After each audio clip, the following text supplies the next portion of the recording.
He came knocking. Never open the door after 10 p.m. He may try to convince you to open the door. He may claim to need help, for you to be his last and only hope. He may whisper, almost sounding defeated. He may call your phone. He may offer you something. Whatever you do, no matter how much you want to, you cannot accept. His first time visiting my family was when I was 3. He came by the door, his face a blur, just enough where you couldn't tell who he was, and no matter how much he talked, nothing changed. That same nondescript face, staring straight into you. He offered them a favor to be repaid at a future date.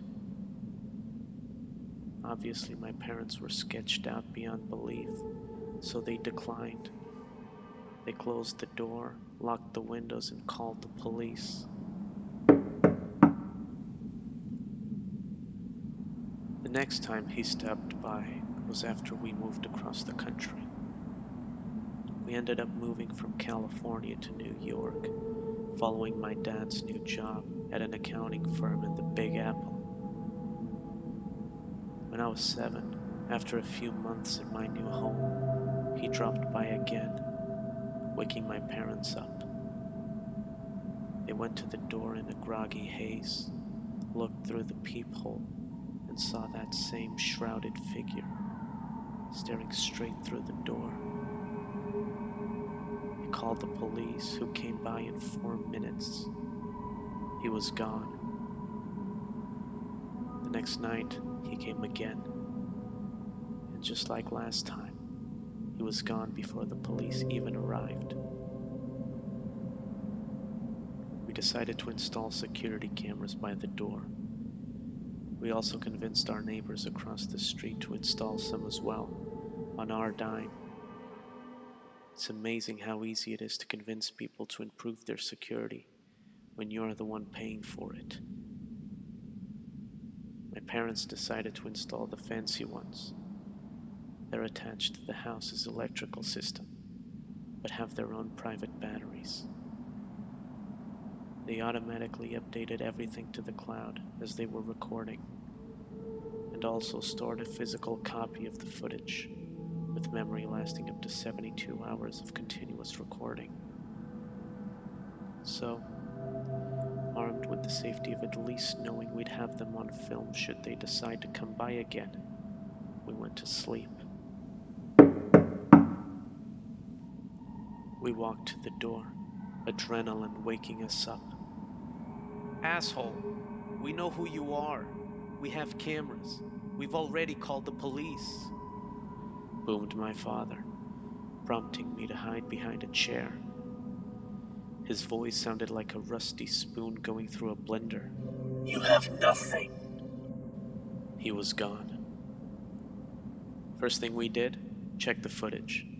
We had access to our neighbor's iCloud footage, so we didn't need to wake him up, nor did we feel safe leaving our house anyway. The footage was terrifying.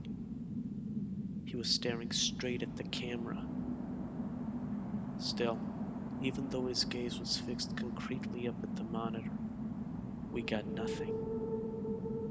Maybe a blur, if you could call it that. It looked more like a circular coffee stain, certainly waking us up. Checking the neighbor's security camera proved equally fruitless.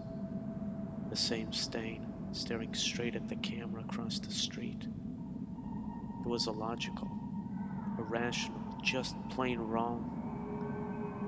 I didn't understand what I was seeing, and neither did my parents, quite frankly. We sent the footage to the police, who no longer thought we were a family of paranoid schizophrenics. They saw something at our door, something that we can't explain. After that, it started happening more subtly. Across the street, next to our neighbor's house, there was a park. One of those parks that looks welcoming during the day. You know, the parks where you can look out at any given time, see a kid on the swings, a few kids playing tag, some soccer moms walking their dogs. There was a big ditch adjacent to the park where all the kids liked to play hideout during the day, pretending bushes were secret bases, having fake wars amongst the pine needles on the slopes, hiding behind trees. It was lively. When all the kids go to sleep, though, that park is always eerie. It's normal to see someone during the day, but at night, it scratches that part of your mind. Why? Well, he was there, standing on the top of the fireman's pole, leading down to the wood chip covered floor, watching. My father noticed his gaze first, at 3:01. He was staring straight at our door, just out of view of the camera. We got that sixth sense that someone was watching us, which was why we checked. I swear to God, I saw a smile beyond the veil of uncertainty, a little definition in an undefined face. That fucking smile. The next day, we decided to expand our surveillance efforts, no longer limiting it to just our lawn. We covered the whole street with those cameras. First, the big tree in the park. We climbed it, putting 2-3 infrared cameras to cover its entirety. Next, we put cameras all over the ditch adjacent to the park. And finally, tucked right adjacent to the stop sign, we attached our final camera. We figured if we could figure out where they're coming from, we can stop it. Oh, how wrong we were. That night, we heard our sensor go off. We placed a motion-activated alarm in the park, so we immediately knew to start watching the cameras. He wasn't coming from the road, though. He was coming from the ditch. Slowly, almost mechanically, I saw his arm push out of the ground, next his chest, then his legs. He started walking up the ditch, still staring directly at the camera. That night was a haze. We hid in the bathroom and kept hearing that same knocking on the door.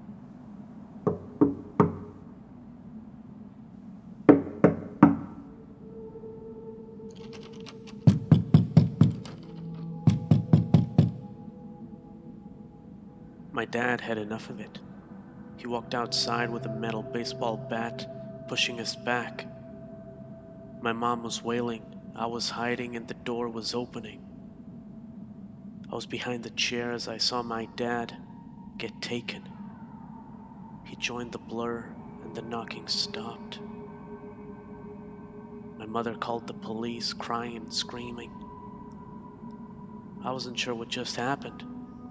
That moment was a dark stain on my life, a scratch cutting deep, always leaving me with a feeling of disconnection, a feeling that part of me was missing.